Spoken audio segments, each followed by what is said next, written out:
Tuh mulai imut teh. Sok enggak. Assalamualaikum warahmatullahi wabarakatuh. Boleh jumpa lagi dengan Bapak secara daring ya. Ya maklum dalam kondisi seperti ini yang harus bisa dilakukan kita, yang penting proses KBM tetap berjalan ya. Nah, mungkin beberapa bulan yang lalu Bapak kan ya mungkin termasuk kalian semua yang mungkin berlibur atau apa ya, yang selama ini mungkin ada yang masih udah lupa lagi atau apa gimana tentang pelajaran akuntansinya ya, mungkin secara umum bisa Bapak ulang kembali ya, sedikitnya bisa mengenal kembali tentang akuntansi ya. Jadi kalian bisa mulai mengawali lagi.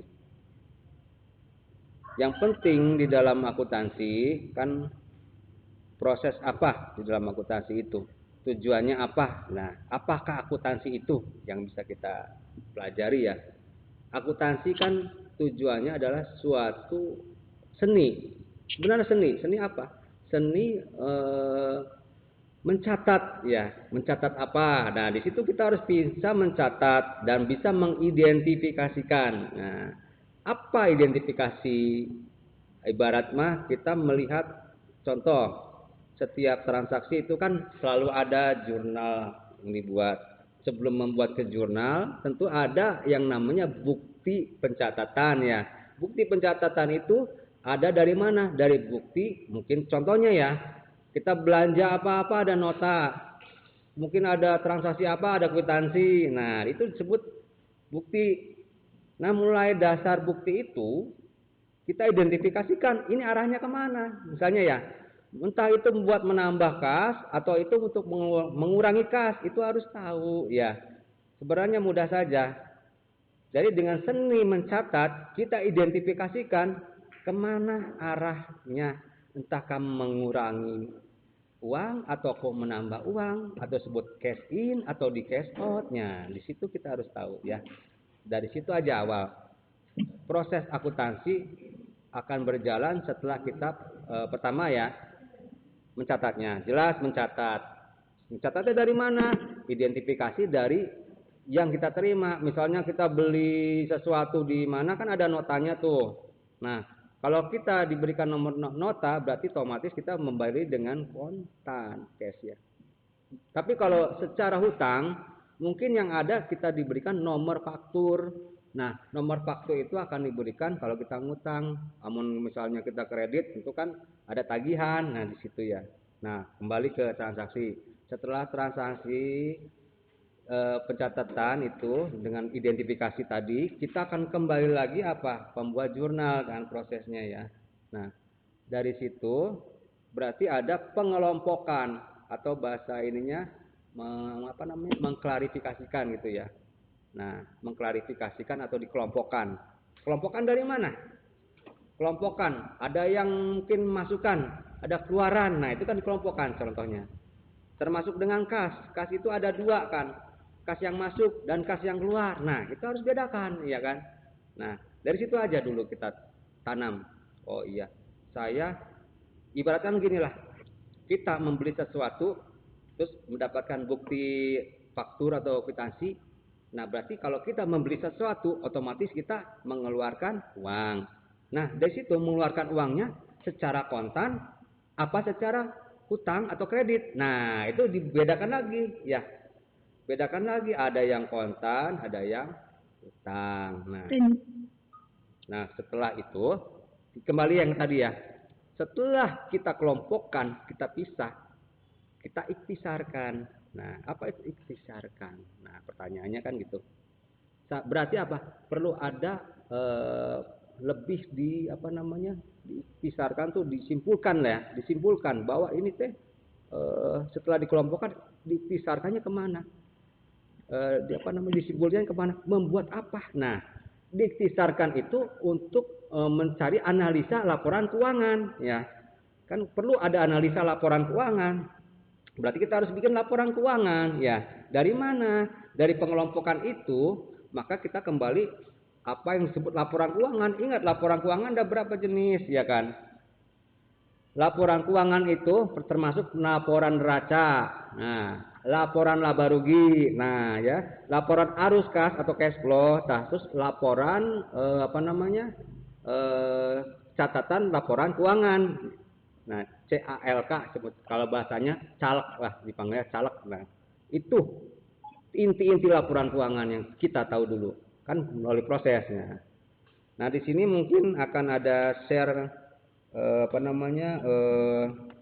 sebutnya siklus akuntansi, ya. Coba kita akan pelajari siklus akuntansi dulu. Coba. Nah, lihat ya, siklus akuntansi mulai dari neraca awal, ya, dilanjutkan dengan pembukuan atau pencatatan transaksi selama satu periode, ya. Satu periode akuntansi itu 1 tahun, ya, hitungan satu periode, ya. Nah, satu periode 1 tahun. Nah, di situ bisa dipelajari. Mungkin nanti link ini bisa Bapak kirimkan ke materinya, ya, ke grup, ya. Nah, nanti pelajari sendiri. Di sini Bapak akan menjelaskan apa-apa itu siklusnya, ya, yang utama, ya. Nah, di sini ada terminologi dasar proses akuntansinya atau sebut proses akuntansi menuju laporan keuangan, ya. Di sini ini kenapa nih? Nah,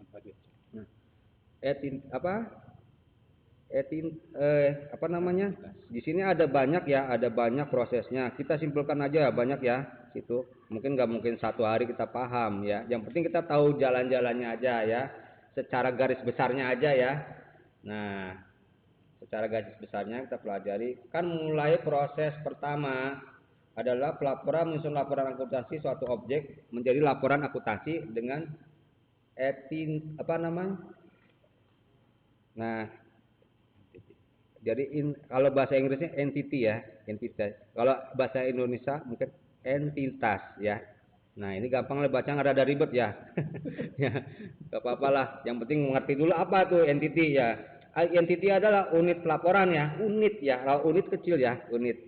Nah, yang menyusun laporan akuntansi yaitu objek yang menjadi pusat laporan akuntansinya dapat merupakan suatu perusahaan, anak perusahaan, cabang, unit. Nah, kan per unit itu ada anak perusahaan, ada induk perusahaan atau suatu perusahaan besarnya. Nah, itu kan berbagai unit lah, ya.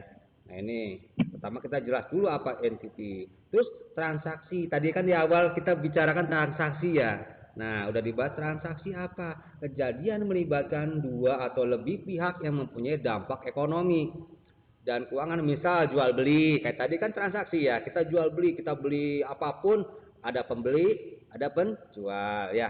Nah, di situ ada pinjam meminjam. Nah, misalnya kita mengajukan pinjaman, berarti ada transaksi, ya, transaksi pinjam meminjam, karena itu akan pengaruhnya apa? Pengaruhnya untuk menambah modal, ya. Nambah modal dari mana? Kan modal itu ada modal sendiri, modal pinjaman, bisa, ya. Nah, itu transaksi. Terus ada kejadian atau event, ya. Event peristiwa yang terjadi dalam internal dan eksternal. Ada dua, internal, ada eksternal, yang mempunyai dampak ekonomi keuangan bagi yang pertama tadi. Misal proses produksi. Proses produksi apa? Ya, proses dari bahan mentah menjadi barang jadi, itu kan kalau pabrik, ya. Atau mungkin kalau kita home industry, ya, membuat sesuatu misalnya sablon atau apa, ya, itu kan ada proses produksinya, ya kan. Proses dari baju yang belum ada capnya, ya, jadi ada capnya lagi, ibaratnya itu kan proses produksi, ya. Nah, kembali ke kejadian. Kita keloncat aja, ya, kejadian. Nah, ini bisa pelajari lah, ya, satu-satu. Akun. Nah, apa itu akun? Setiap transaksi itu ada akunnya, ya. Makanya nanti di akuntansi kita harus bisa membuat nomor akun, ya. Nomor akun ini kayak nomor seri, kayak model nomor apa? Kalau pelajar aja kan ada nomornya, ya kan? Harus punya NIM-nya atau gimana, atau karyawan juga sama akunnya, akun kas apa, akun piutang apa, akun apanya. Itu harus ada nomor akun. Jadi kode, ya, bahasa akun itu kode gitu, ya. Kode akun lah. Nah, Ada akun. Kembali ke akun laba rugi. Nah, keuangan neraca. Nah, akun laba rugi. Nah, kalau laba rugi itu laporan laba rugi setiap bentuk usaha berbeda ya. Ada laporan laba rugi perusahaan jasa, perusahaan dagang, dan manufacturing atau yang disebut pabrik besarannya. Kalau udah ngomong manufaktur, udah biaya overhead, biaya harga pokok penjualan, biaya bahan jadi, bahan mentah itu banyak banget ya. Ya kita bahasa yang mudah dulu lah ya. Nah, tadi baca. Nah, terus kembali kita loncat aja ke akun-akun tersebut. Nah, terus laba rugi ya, akun laba rugi income statement. Karena mencari apa? Mencari laporan keuangannya. Itu kan dilihat dari laba rugi. Nah, terus akun pendapatan komprehensif, ayat jurnal. Intinya begini aja ya, intinya kita simpulkan lah, terlalu rumit ya. Prosesnya gini, mulai dari transaksi satu, kita identifikasikan jenisnya apa gitu ya ibaratnya. Setelah diidentifikasikan, kita kan buat jurnalnya ya. Nah, jurnalnya itu kita akan masukkan ke buku besar ya. Buku besar itu jadi lebih lebih dikhususkan ya. Buku besar itu kan apa aja yang pada bicarakan, kan ada beberapa buku besar itu isinya. Ada jurnal jurnal kas ya kan. Ada jurnal peralatan ya. Jadi lebih spesifik lagi ya. Berbagai macam kan di situ. Jadi khusus kas-kas, khusus perlengkapan, khusus peralatan. Jadi buku besar itu berbagai macam akun-akun, jurnal-jurnal yang dilihatnya dari mana? Dari jurnal umum ya. Pertama kan sebelum jadi jurnal kalau sebutnya yang lebih kita kenal lah, yang lebih mudah jurnal khusus gitu ya. Lebih dikhususkan gitu ya. Nah, sebelum ada jurnal khusus, berarti jurnal umum dulu kan tadi. Transaksi kita mau beli bola, beli barang baku, beli apa ada di jurnal umum, semua tumpuk semua di sana. Akan kembalikan lagi dipecahkan lagi menjadi jurnal khusus atau sebutnya buku besar ya. Nah, itu berarti diposting. Nah, ada istilah postingnya. Posting di situ, memposting ke buku besar. Berarti lebih spesifik lagi ya. Mungkin gambar di situ udah pada paham lah. Yang lalu kan udah Bapak ajarkan. Nah, di sini sekedar untuk mengingat kembali. Mungkin selama ini mungkin ada yang masih belajar nggak tahu ya. Kita makan mungkin ya karena kondisi begini Bapak ngerti. Kenapa?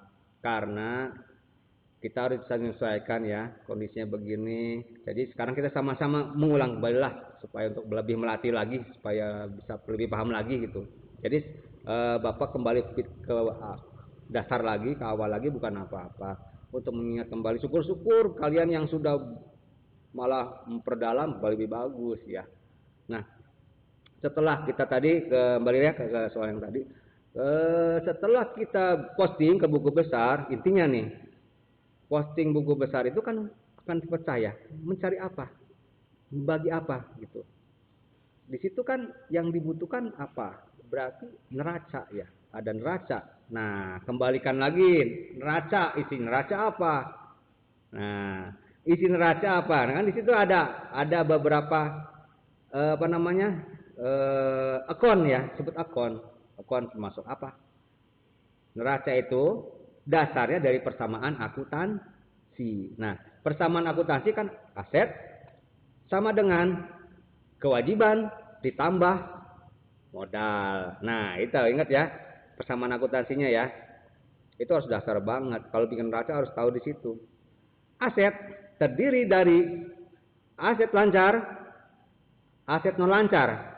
Dalam kata lain, aset non lancar, aset tetap, ya. Aset tetap. Nah, aset lancar apa tandanya? Berarti aset lancar itu di bawah penggunanya di bawah 1 tahun periode ya. Kalau aset tidak non lancar atau tetap di atas 1 tahun. Nah, kan jadi pertanyaan apa? Kok ada yang di bawah 1 tahun, ada yang di lebih dari 1 tahun? Kenapa?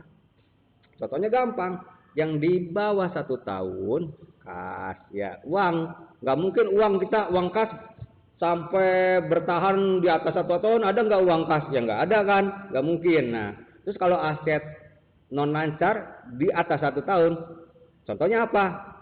Gedung, kendaraan, ruko. Nah, ya kan? Nah, dari situ kita simpulkan, kok gedung di atas 1 tahun? Ya kan nggak ada orang tinggal punya rumah nih, cuman makainya nggak sampai setahun, gitu. Ada nggak? Kan nggak ada ya.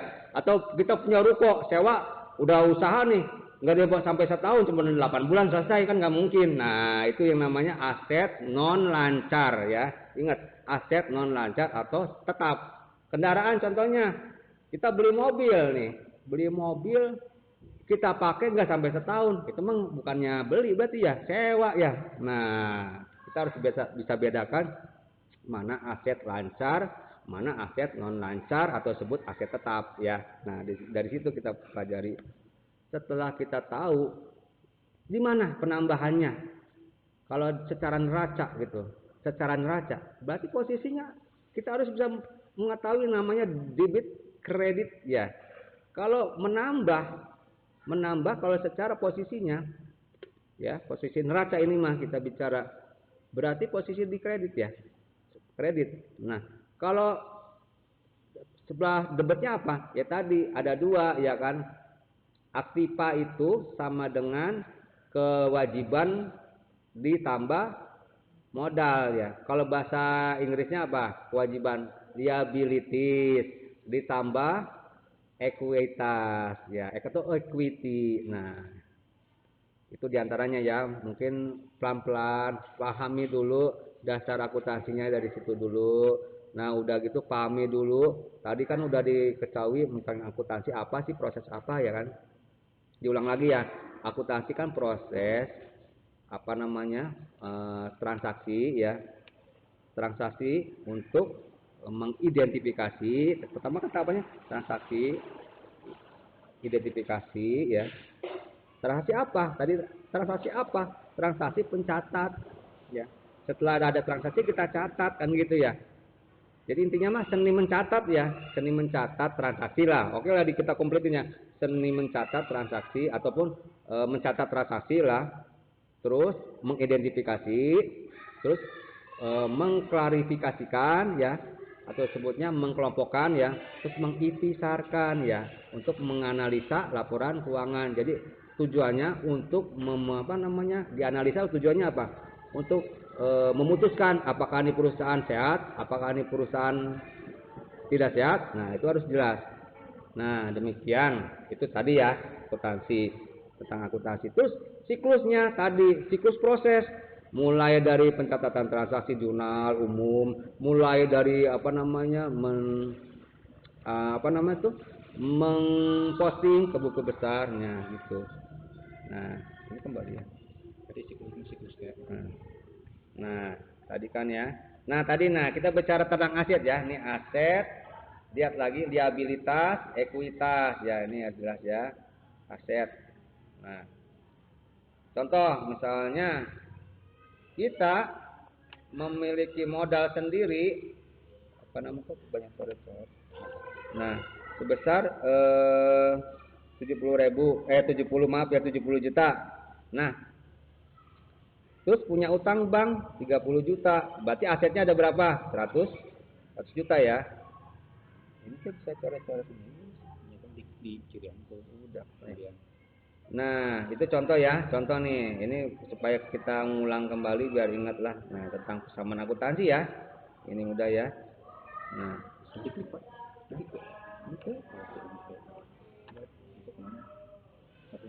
Nah, ya. Nah, ini adalah dasar buat neraca ya, buat neraca dasar. Nanti akan dikembangkan lagi aset itu apa tadi. Ada kas, nanti itu ada peralatan, ada perlengkapan ya. Nah, gitu. Terus kewajiban, liabilitas itu. Nah, kita baca tadi tentang hutang ya. Hutang itu ada 2. Yang pertama, kalau kembaliin ke top ya. Jadi tadi kan ada aset ya. Aset udah dibahas. Nah, sekarang ada ekuitas. Hutangnya. Hutang itu ada 2. Hutang jangka pendek, hutang jangka panjang. Nah, itu harus jelas. Jangka pendek berarti di bawah 1 tahun. Jangka panjang berarti di atas 1 tahun, ya gitu ya. Kalau jangka pendek itu termasuk utang apa aja? Utang dagang. Kita misalnya usaha, misalnya dagang HP lah ya, dagang HP. 70% kita cash nih, 30% kita ngutang. Nah, itu nggak mungkin kita utang dagang sampai di atas 1 tahun ya. Jadi tagih setahun kelamaan ya kan, kelamaan 1 tahun. Karena utang dagang beda dengan yang jangka panjang. Berarti apa? Utang bank ya. Kalau bank ada tempo kan, ada yang musiman ya kan, ada yang setahun, ada yang 2 tahun, ya gitu. Pasti di atas 1 tahun kalau utang bank. Nah, bedanya gitu, utang dagang sama utang bank ya, harus jelas mungkin. Nah, tadi udah ke utang ya. Mana share? Hijau. Iya kan hijau. Nah, ini kok kembali Karena tadi siklus. Habis siklus laporan keuangan. Nah, langsung kembali ke pembahasan tentang laporan keuangan ya. Nah, kita mengenal dulu ya, namanya standar akuntansi keuangan. Akuntansi keuangan itu harus berdasarkan standar akuntansinya sebut PSAK ya, pernyataan standar akuntansi ya. Nah, ini beberapa ini nanti akan dikirimkan materi-materi ini bisa pelajari ya. Ya, kita akan bahas satu-satu aja dulu. Unsur-unsur laporan keuangan terdiri dari aktiva, kewajiban, ekuitas, pendapatan dan beban. Nah, termasuk keuntungan dan kerugian, arus kas. Nah, itu arus kas ya. Itu nanti bisa dibaca-baca ya. Nah, jenis laporan keuangan tadi kan udah dibahas ya. Ada neraca, ada laporan laba rugi ya, ada laporan perubahan modal di sini teh ya. Terus ada laporan arus kas. Nah, di sini lebih jelas lagi. Terus apa nih? Ada catatan atas laporan keuangan. Nah, ini nanti akan Bapak kirim nih materi ini ya. Pelajarin ya. Jadi kalau mengenal sesuatu kita harus tahu kan, ibarat motor, mobil ya. Kita punya motornya, tapi kita belum persiapan apanya. Materi itu ibaratnya materi itu persiapan. Motor nggak ada bensinnya, nggak ada surat-suratnya bisa jalan nggak? Kan nggak mungkin ya kan. Nah, mempelajari akuntansi, jadi kita harus persiapkan dulu materi ini, pelajari dulu, baru nanti mungkin buat daring ke depan ya, pertemuan depan kita akan bahas dengan tanya jawab ya, dengan tanya jawab. Jadi nanti ada session untuk menerangkan ataupun membahas materi, dan ada pertanyaan di session kedua nanti buat berikutnya. Sekarang Bapak akan berikan dulu materi-materinya untuk awal-awal kita mengenal awal lagi, dari awal lagi supaya apa? Kalau ibarat pohon udah sekian lama kan udah layu nih, nah berarti perlu dipupuk lagi ya, pupuk lagi biar sehat ya, biar ini enak lagi. Benar. Dan Bapak minta nilai yang bagus kemarin, ibaratnya pinjaman ya. Awas tuh, Bapak tagih ya. Yang nilainya bagus kemarin Bapak tagih. Tagih apa? Benar enggak nilainya kayak gitu, ya kan? Benar enggak bagusnya tuh? Nah, sekarang Bapak kasih modal nilainya supaya pembuktiannya kelas sekarang ya. Nah, harus buktiin ya, buktiin, harus bisa ya. Nah, kembali lagi ke soal berikutnya apa? Teori ini ya, materi ini ya. Nah, di sini ada jenis laporan keuangan utama mendukung laporan keuangan terdiri atas daftar neraca yang menggambarkan posisi keuangan perusahaan pada suatu tanggal tertentu ya. Terus perhitungan laba rugi yang menggambarkan jumlah hasil, biaya dan laba ruginya ya. Terus ya bisa dibaca lah ya, laporan arus kas ini. Nah, sekarang sedikit Bapak menjelaskan mengenai jelaskan mengenai arus kas ya. Apa itu arus kas? Ya, pertanyaan kan. Kalau secara umum arus itu apa? Berarti flow ya, flow. Arus, ada arus, air aja ada arusnya ya, deras ya. Nah, kas berarti apa? Arus kas. Nah, udah kebaca lah ya. Kalau bahasa Inggrisnya berarti cash flow ya, cash flow. Nah, aliran, nah ya sebutnya bahasa gaul, aliran kas. Aliran kas itu mengalir kemana? Ya kan gitu. Kita bahas arus kas, aliran kas, larinya kemana? Ada buat keluar, apa buat masuk? Nah gitu. Jadi ada dua aliran, ada yang kas masuk, ada yang kas keluar. Nah, ada cash in, ada cash out. Nah, di situ harus tahu dulu masuk dan keluarnya dulu sebelum kita bahas yang lebih lanjut lagi ya. Karena di situ kan laporan keuangan terdirinya ada laporan arus kas. Jadi kalau investor yang pintar, ini mah yang ngomong yang pintar ya, dia akan melihat laporan keuangan suatu perusahaan itu yang paling dia lihat pertama adalah cash flow-nya, ya, arus kasnya. Kenapa? Kalau dia cukup dari neraca aja belum cukup itu, ya, belum cukup. Kenapa? Karena di neraca mah bisa aja ada pemasukan, ya, sekian, ada laba sekian, tapi di arus kas bisa ketahuan. Ini mah kasnya tuh dapat uangnya dari apa, barangnya dijualnya secara apa, ya kan gitu. Ketahuan di arus kas. Kenapa? Ada pemasukannya, penjualannya dengan kredit. Berarti belum tentu sebutnya laporannya laba, tapi uangnya nggak ada. Nah di situ. Jadi contohnya gitu. Arus kas mah lebih detail dari bikin apa, dari neraca ataupun laba ruginya ketahuan. Nah, di arus kas itu kan ada kas masuk, ada kas keluar, nah, kan lebih detail. Pada saat kita menjual barang misalnya dengan secara kredit ke orang, ya kan, berarti kita hanya mendapatkan bukan uang kontan, namanya piutang. Nah, berkaitannya dengan piutang. Apa itu piutang? Berarti uang kita di orang tuh ya belum ditagih. Nah, paham piutang. Dalam posisi jurnalnya di mana taruhnya? Berarti gini.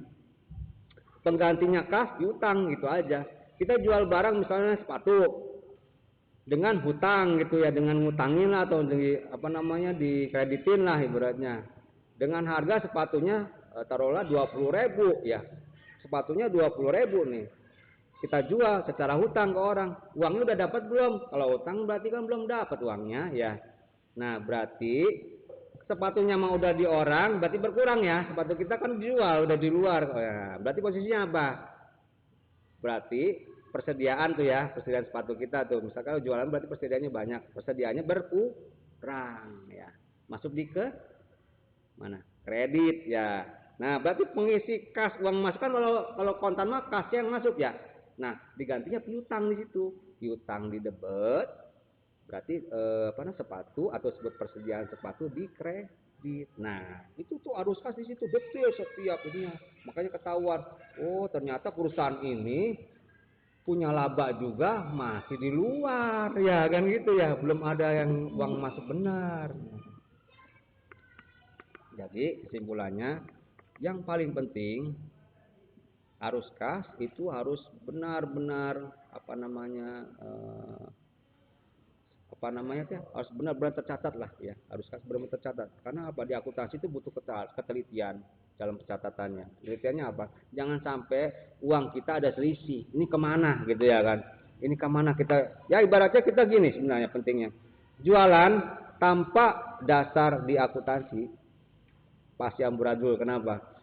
Ya kita mah taunya percaya kita ngutang ke sana, ngutangin orang ke sana, pas nagihnya pusing ya. Mana catatannya nggak ada ya kan. Nah, sama aja orang dagang juga, orang apa juga perlu rapih manajemennya. Manajemen keuangan apa tuh? Akuntansinya ya. Karena akuntansi itu dipakai semua bidang. Apalagi petani, sama petani komo ya, banyak ya, banyak sekali yang perlu dicatat, obat-obat segala keperluan. Itu maksudnya apa? Operasional kan, biaya operasional. Nah sekarang beda antara laba rugi perusahaan jasa beda dengan perusahaan dagang, itu berbeda. Kenapa berbeda? Kalau di jasa yang ada berarti pendapatan dari jasa ya. Jasa karena tidak menjual barang tapi menjual jasa. Nah, yang ada di situ ada pendapatan jasa dikurangi beban ya. Beban itu apa?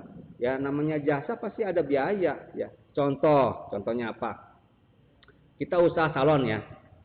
Usaha salon berarti motong rambut lah ibaratnya ya. Mau keriting, mau rebonding, mau apa. Nah itu contohnya berarti perlu alat-alat yang mengandung unsur listrik ya. Maksudnya tenaganya pakai listrik. Nggak mungkin kan potong pakai gunting doang. Apalagi kalau mau ngerembat apa kan harus ada mesin kerembatnya, itu kan perlu ada biaya bulanannya dumuk ya. Ibaratnya biaya bulanannya apa namanya yang perlu dibayar tiap bulan. Nah, berarti apa? Kalau laba rugi perusahaan jasa itu hanya ada dua itu, pendapatan itu dikurangi dengan biaya itu aja. Nah, kalau penjualan kembali langsung ke perusahaan dagangnya, itu harus dikurangin dulu dengan harga pokok penjualannya. Nah, itu yang bedanya. Contoh, tadi sepatu lah. Kita jual sepatu tadi misalnya 50.000 ya, satu sepatu ya 50.000. Kan berarti kalau ngejual barang sepatu harus beli dulu kan, beli harga ke grosir ya buat ngejual keluar ya kan. Misalnya di grosir modal belinya itu 20.000. Nah, berarti berapa harga asli sepatu itu? Labanya dari itu udah ketahuan per satu sepatu kan. Harga pokok penjualannya kan 20.000 ya. Harga pokoknya tuh. Harga penjualannya berapa tadi? 50.000. Nah, berarti berapa labanya? 30.000 ya. Nah, itu dari satu jenis. Kalau kita belinya 100, nah hitungan matematik aja itu mah ya. 100 dikali waktu jualnya misalnya laku sepatu beli 100 nih. Ternyata kita laku, jadi dilihatnya kalau itu kan apa laba rugi, misalnya kita laba ruginya harian, bisa laba rugi harian, bisa bulanan. Kalau bulanan terlalu rumit mungkin ya. Karena ini kalau dagang mah harusnya dihitung laba ruginya tiap hari ya. Karena pusing kalau tiap ininya juga ya. Nah contoh, satu hari ini kita laku sepatu 50. Posisi stok persediaan sepatu kita ada 100. Nah, dari 100 itu laku 50. Nah, satu sepatu itu harganya 50.000. Nah, berapa tuh? Berarti berapa laba ruginya? Nah, berarti apa yang dicari? Tadi modal awalnya dulu beli sepatunya kan harganya 20.000 ya. Terus itunya jualnya satunya 50.000 ya. Berarti labanya kan udah ketahuan satu sepatu 30 ya. Nah, laku sehari berapa tadi? 50 ya, kaliin aja. Nah, itu kan gampang ya. Nah, itu penting buat kalian. Kalau jadi wirausaha lah. Insya Allah kalian jadi wirausaha tangguh lah ya. Jadi ahli apa namanya, mungkin punya perusahaan jasa, perusahaan dagang ya. Insya Allah. Jadi tekadkan dari diri kalian ya. Jangan lulus teh beranggapan saya mah nyari kerja. Saya mah ini emang penting, bagus nyari kerja. Bagus, tapi kan persaingannya, dan zaman sekarang tahu sendiri kerja ya kan. Kerja itu apa namanya, persaingannya banyak. Udah gitu perusahaan sekarang pinter ya. Sistem kontrak ya kan gitu. Tapi jangan berarti kita wah saya gini. Nggak apa-apa. Biarpun kita kerja juga, misalnya udah kerja nih, tapi ingat satu, mindset dagang harus ada ya. Jiwa dagang harus ada ya. Jangan takut, jangan khawatir. Orang dagang mah minimalnya banyak teman ya. Banyak silaturahmi. Kan di Islam kita harus banyakkan silaturahmi. Nah, di sini pentingnya kalau kita udah jiwa dagang, punya ilmu akuntansi, mantap ya kan. Nah, kenapa? Karena kita bisa memanajemen keuangan kita dengan baik. Jadi kita tahu tidak sembarangan modal kita terbuang percuma ya kan gitu. Karena apa? Dengan manajemen keuangan yang baik, kita bisa memutuskan apa namanya keputusan yang akurat, yang mantap ya, bisa menambah apa namanya kemajuan kita sendiri. Coba kalau amburadul, kita tidak ada pencatatan, kita hanya saling percaya saja, itu akan menyusahkan diri kita sendiri ya. Contohnya misalnya kita punya warung kelontong ya. Kalau kita tertib, nggak mungkin ada istilah kita tuh punya apa namanya dagang kok malah rugi. Ya rugi kenapa? Mungkin ruginya karena salah proses pencatatannya ataupun tidak dicatat. Jadi ada yang udah dibeli 2 kali kita beli lagi, yang udah ada dibeli lagi ya kan. Kenapa? Karena di dalam perdagangan yang penting pertama adalah inventory. Ingat inventory. Kenapa inventory? Stok persediaan itu harus dikontrol terus. Mana yang belum ada, mana yang udah ada. Nah, masa kita belanja misalnya udah ada kita stok lagi, sedangkan yang nggak ada nggak diisi. Nah, gimana tuh? Tukang dagang mah harus tahu inventory ya. Menginventarisir gitu ya, menginventory. Jadi dengan cek keuangan, proses keuangan kita cek, kita audit sendiri. stok yang ada, misalnya mulai dari sabun apa, nggak mungkin kita beli double. Nah, ada lagi kan barang itu ada yang namanya penyusutan ya, menyusut dalam arti kata mungkin rusak, mungkin basi, ya itu terus diperhitungkan. Kalau kita matang dalam hal itu, insya Allah manajemen keuangannya bagus, dagangnya sukses, gitu ya. Nah, itu dari pentingnya akuntansi. Jadi jangan sepelekan. Bilang saya emang nggak harus jadi auditor. Minimal mah audit diri kita sendiri, usaha rumah kita sendiri, rumah tangga kita sendiri. Kalau nanti rumah tangga, ya kan, minimal kita memanage gitu, memanajemen mana kita lebih ahli. Kenapa? Karena sangat penting ya. Nah, pentingnya itu. Jadi kembali ke awal lagi. Jadi Bapak panjang lebar ke sana biar menimbulkan agar muncul suatu, kita rubahlah mindset kita rubah. Jangan mikir tukang dagang itu hina, jangan. Lebih baik, ibaratnya ada prinsipnya, kita mindset rubahnya gimana? Jangan malu jadi tukang dagang biarpun gimana, tapi jadi bos sendiri ya, daripada kita jadi manajer, jadi direktur, tapi ada tapinya, angger jadi kuli ya. Nah, kenapa? Karena diperintah, waktu terbatas, diatur ya. Itu resiko orang kerja. Tapi orang yang berjiwa dagang, berwirausaha beda ya. Pikirannya selalu berinovasi, berkreatif. Apa ini? Uang apa ini? Nah, teman segala macam pasti banyak. Nggak ada tukang dagang yang nggak ada temennya, nggak ada ya. Jadi gini, prinsip kita, mindset kita rubah. Dengan wirausaha, dengan manajemen keuangan yang rapi, menjadi unggul. Nah, itu ya, siap. Inovasi apa ke depan? Jadi apa? Ciptakan lapangan usaha. Jangan kita berlomba-lomba untuk mencari kerja, tapi menciptakan usaha lebih baik daripada menjadi kuli, kan gitu ya. Nah, bagaimana? Yang penting ilmu. Kalau namanya ilmu itu dipakai kapanpun, gitu. Ilmu dipakai kapanpun, ya ibaratnya. Kenapa? Semakin kita gali, kita cari ilmu terus, tidak akan menyesal. Karena di dalam agama apa? Yang merugi itu orang yang nggak ada ilmunya. Kita usaha nggak ada ilmunya. Kita nggak ahli ini kita buka, ya kan. Kita nggak tahu strategi ini kita nekat, jangan modal nekat. Ya di situ kembali kata Bapak Ulas. Jadi mindset kita rubah. Mulai dari sekarang, mulai dilatih. Jiwa usaha kita latih, ya, latih. Dagang kecil-kecilan kalau bisa apa. Jadi jangan tergantung, ngelamar, jayo. Mah dari zaman Rasul aja kan dicontohnya dagang ya. Nah, jadi jangan malu kalau misalnya kita lulus dari tukang dagang, jangan malu. Banyak yang berhasil, tapi satu syarat, keuangannya, manajemennya harus mantap. Nah, begitu ya.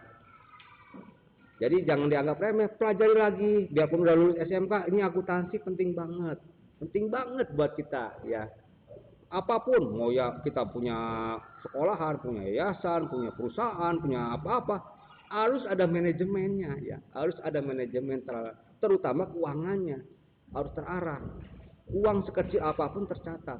Makanya Rasulullah SAW selalu berkata, belajarlah sampai ke negeri Cina. Nah, kalau di Cina lebih tertib. Kenapa? Berarti dari zaman Rasulullah SAW sudah dikasih tahu bahwa yang namanya keuangan ahli dagang siapa? Dari Cina. Cina mah jangan jangan ibaratnya mana ya? Kita pelajari aja ilmunya, yang gitu, ya. Bukan berarti kita pro ke Cina, ya bukan. Tapi ilmunya kita pelajari, jangan kalah kan gitu. Orang Islam harus semangat, harus kuat, harus berani. Nah, tapi bukan berarti mati konyol ya. Nah gitu. Sekarang gini. Kita punya bakat apa nih? Ngebengkel. Kita punya bakat apa nih? Misalnya yang tukang dagang nih, bikin kue apa? Pikirkan. Atau punya jasa apa nih? Pikirkan. Mulai dari sekarang buat cari uang. Nah, bukan berarti kan nanti. Nah, itu yang salah. nanti itu yang salah. Ini sedikit nasihat Bapak ya, sambil awal kita pembelajaran supaya nggak jenuh, kita ngobrol kayak gini dulu ya. Maksudnya apa? Biar semangat dulu, timbulkan mindset kita, robah dulu. Jadi jangan berarti kita nganggap wah ini apa, belajar apa, kita buka aura kita, aura negatif buang, aura yang positif datangkan. Nah gitu, semangatnya dari mana? Dari jiwa sendiri. Pikiran yang ngumet apa, buang semua. Nah mulai dari sekarang, mulai kita rubah apa namanya, hidup kita lebih baru, lebih positif, lebih bagus. Nah gitu. Jadi kembali lagi ya, sedikit ibaratnya ya keluar dari ini, cuman keluar emang enggak ya, ini penting juga. Karena apa? Kalau kita tidak punya semangat, apapun pelajarannya tidak akan masuk, ya kan? Tidak akan masuk, menyepelekan. Nah gitu. Kenapa? Karena nggak ada tujuan hidup, mindset kita masih lemah. Apa yang dipelajari apapun nggak masuk. Otak kita buka dulu, buka otak, mindset kita buka dulu, maka akan masuk. Semua pelajaran tidak akan masuk kalau kitanya nggak mungkin bisa. Semangat, maju tidaknya dari siapa? Bukan orang lain, kita sendiri. Kita sendiri, jangan sepelekan apapun. Kita mau maju, kita yang mau. Kita yang mau nggak maju, kita juga sendiri. Yang rugi siapa? Ya rugi diri sendiri. Orang lain mah cuma sekedar mengetahui, ya kan? Oh hanya mengingatkan, tapi timbul semua ada di diri kita sendiri, gitu ya. Ingat. Jadi awal pertama yang perlu Bapak sampaikan sebelum belajar, semangat dulu. Ingat, sholawat. Nah, sholawat dulu. Sholawat, baca Bismillah dulu. Bismillahirrahmanirrahim. Allahumma sholli ala sayyidina Muhammad wa ala sayyidina Muhammad. Ya Allah, jadikan hari ini lebih baik dari hari kemarin. Nah gitu, ya semangat hidupnya. Jangan sepelekan apapun, jangan sepelekan apapun. Insya Allah, kalau kita serius dalam hal, bukan berarti kita serius tegang ya. Biasa aja. Hidup mah ada yang ngatur, semua juga ada yang ngatur, tapi tetap semangat. Jangan saya mah ya salah ya. Orang lain bisa, kok nggak bisa kita? Nah, kadang kalau kita pelajari, akuntansi susah amat, nggak bisa. Semua juga pasti nggak bisa awalnya, tahu karena tidak paham ya, tidak paham karena apa, mencepelekan, sabodo, cek orang Sunda mah kan gitu. Nah, jadi yang penting prinsip-prinsip dasar akuntansinya harus tahu dulu. Tak kenal maka tak sayang. Bagaimana mau kenal? Wong kita lengong-lengong aja, suruh datang hadir online, agak mau, ya kan gitu. Bodoh lah ibaratnya. Bapak kasih ibarat kesempatan kemarin, ibaratnya. Pokoknya Bapak percaya kalian. Bapak percaya kalian, pasti bisa. Makanya Bapak percayakan tuh, kasih. Kalian lagi ngedrop, kasih bagus. Ayo, mau apa? Nah, ada nggak yang mau kasih bagus? Ayo. Ya sekarang buktikan ke Bapak bahwa kalian bisa. Tuh, kalian bisa. Pelajarin ya, nanti materi Bapak kasih, pelajarin. Jangan diulang-ulang lagi ya. Jadi kata orang mah jangan sampai jatuh ke lubang yang sama. Ya. Orang jatuh lagi tuh kayak gimana ya? Kan nggak mungkin. Udah jatuh, jangan sampai jatuh tuh. Pelajarin tuh, pelajarin. Semangat ya. Jadi bukan apa-apa, semua kembali ke diri kalian sendiri. Mau bagus, mau jelek, mau sukses, ada di diri kalian. Nah, gitu. Maka dari itu, ya sedikit Bapak berikan masukanlah. Ya Bapak makan disebutnya hanya bisa memberikan informasi, memberikan masukan, semuanya tergantung hidayah Allah Subhanahu wa taala ya. Nah, jadi dasar akuntansi pelajarinnya apa? Bukan cuman kita merasa aduh kepaksa ya. Jadikan kebutuhan. Tadi kan kembalikan apa? Manajemen keuangan penting ya.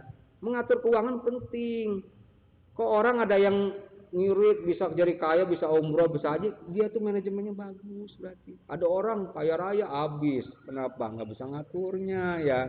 Banyak ting posisi laba baru untung satu ini udah poya-poya kemana. Nah itu ya, jadi menekankan di sini apa, belajar disiplin dalam mengatur keuangan sendiri minimal. Kalau dari diri kitanya udah terbiasa dengan disiplin, maka insya Allah keluar juga lebih mantap ya. Nah Jadi prinsip akuntansi kembali lagi ya, Bapak ulang-ulang ya, ulang-ulang. Jadi jangan bosan diulang-ulang ya. Kenapa? Manusia mah kalau sekali mikir pasti dari kanan ke kiri ya. Terobos dari kanan ke kiri pasti itu mah. Ya Bapak juga ngalamin lah, namanya muda apa. Ada yang nggak peduli. Kenapa? Banyak ting kotorannya di kupingnya, tutup ya. Jadi dibuka ya, mindset buka sendiri, buka mindset kita, buka. Jadi gimana mau masuk kalau kita tertutup ya, pintu aja kalau kita ada orang mau masuk kita tutup, masuk nggak orang, nggak mungkin masuk ya kan. Nah buka mindset, pikiran buka, terbuka hatinya, gugahkan hatinya ya. Pertama baca, kan sebut Islam juga apa? Ikro, bacalah. Nah, makanya orang kita nggak mungkin langsung pintar kalau belum baca mah ya. Gimana mengerti? Baca dulu. Nanti Bapak kasih materi baca ya, bukan cuma dipelototin ya. Nah, dibaca materinya. Lalu udah kayak sistem akuntansi tadi. Ya, bagus banget kan buat prinsip akuntansi mah. Pertama catat atau sebut baca. Identifikasi itu ngebaca. Mengidentifikasi itu artinya apa? Ngebaca. Ini apa nih kwitansi? Dengan apa dibacanya? Dengan barang bukti dulu. Waktu ada proses transaksi, kan ada nota tuh ya, ada kwitansi tuh ya. Nah, nota kwitansi kita bedain. Ini ada apa nih? Ini kwitansi ada dua. Nanti kalau yang ngerti semua samain lagi ya. Ada kwitansi pembayaran. Nah, ada kwitansi pengeluaran ya. Kalau pembayaran berarti kita dapat uang ya. Ya, ada yang bayar tuh berarti ada kwitansi pembayaran karena kita pintar ngebongkar komputer apa servis atau apa ya, dibayar orang, dapat dikasih bukti kwitansinya. Nah, berarti kita dibayar, uangnya berarti masuk. Nah, terus ada lagi kwitansi keluar. Oh, waktu itu kita servis apa gitu ya, keluar dikasih bukti bahwa kita ngeluarin duit. Nah, harus dibedain. Nah, diidentifikasi sama kayak orang hidup, kita identifikasi. Nah, itu semua proses hidup ya. Proses akuntansi itu seperti orang hidup rupanya ya. Nah, setelah kita identifikasi kan sudah jelas beda-bedain. Oh, ada kwitansi yang masuk, ada kwitansi yang keluar, ya kan. Nota ini, ada tagihan ini. Nah, itu dimasukin kemana semuanya? Ke jurnal ya. Jurnal itu kayak nyatet ya, kayak tukang catet jurnal. Jurnal. Makanya nomor 1 setelah diidentifikasi jurnal, mencatat. Senin nyatetnya ada di situ. Bedakan mana yang namanya kas masuk. Nah, dari cash flow-nya udah mulai kebuka tuh. Apa cash flow arus kas? Sebenarnya dari awal juga kita udah main cash flow, udah main arus kas ya. Ada kas masuk, ada kas keluar. Nah, di situ harus jelas ya. Jadi kas masuk, kas keluar. Nah, yang pertama lagi paling utama akuntansi harus tahu penempatannya. Jangan sampai salah pos. Nah, ya kan? Ada yang debit, ada yang kredit. Nah, itu harus jelas. Debit lihat sesuai akunnya, ya kan? Kalau yang namanya aktiva harus jelas mana aja. Jadi harus membedakan mana aktiva, mana kewajiban, mana modal. Nah, itu kalau buat dasar neraca. Tapi kalau dalam jurnal yang kita lihat tetap dari unsur itu dia harus dilihat. Contohnya gini, kan kalau dari neraca utang kalau bertambah berarti di kredit ya. Pertama kredit di jurnal juga sama, ya kan? Nah, jurnalnya sama ya kan gitu. Nah, piutang kalau nambah di mana? Ya berarti di mana? Temannya kas tuh, ya debet ya. Nah, gantinya itu. Bedanya kalau piutang gantinya kas aja lah ya gitu. Tulisannya gantinya kas karena apa? Uang kita jualannya ngereditin ya kan gitu. Ya jadi putar-putar lagi nih, putar. Biarin nanti putar-putar juga lama-lama matilah ya. Nah, dasarnya pertama akuntansi itu kan jurnalnya harus bikin dulu, sebut ledger jurnal umum. Terus setelah jurnal umum, jurnal khusus yang disebut dipostingkan ke buku besar. Apa buku besar? Apa bukunya besar? Bukan, ya kan udah tahu kan.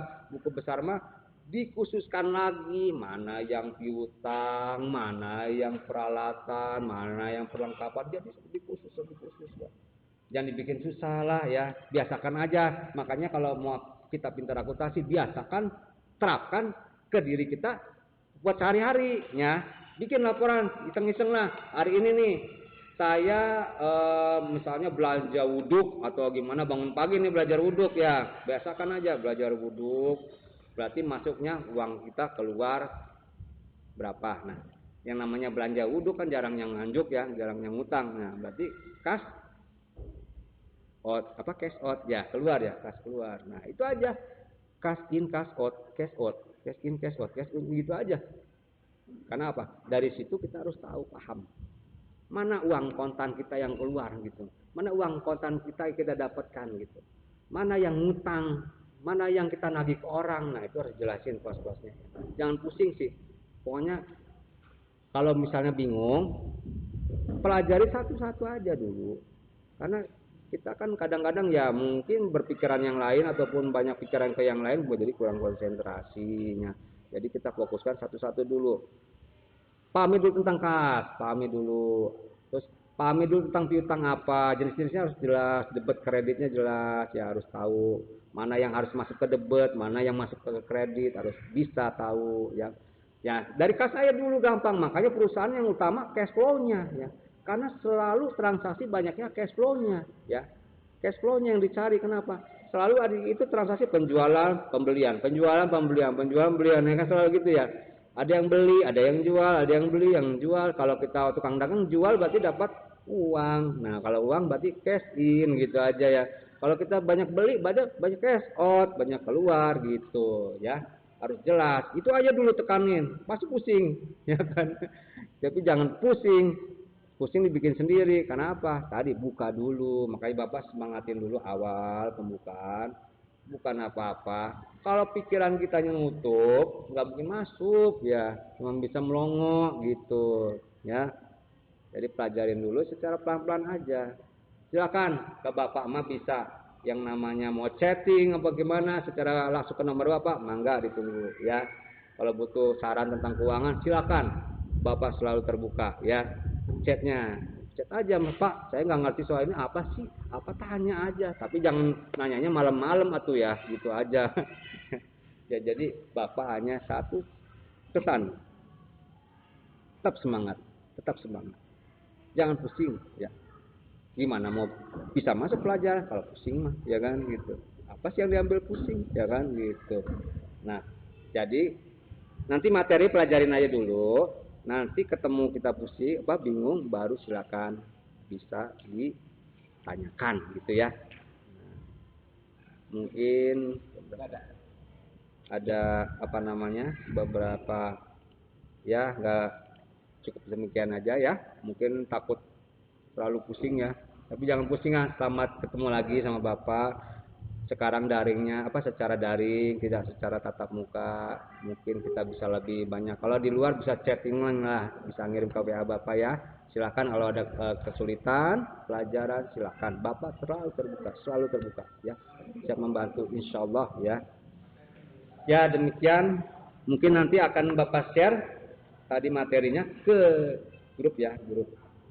Nanti silakan bisa dipelajari, dan kalau ada pertanyaan yang untuk lebih lanjut, Bapak selalu terbuka. Silakan tanyakan ya, tanyakan kesulitan apa, kalau apa gitu ya.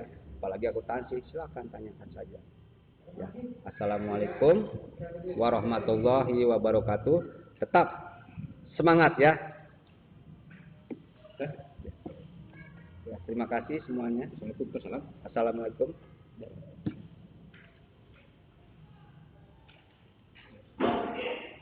Ya, capek.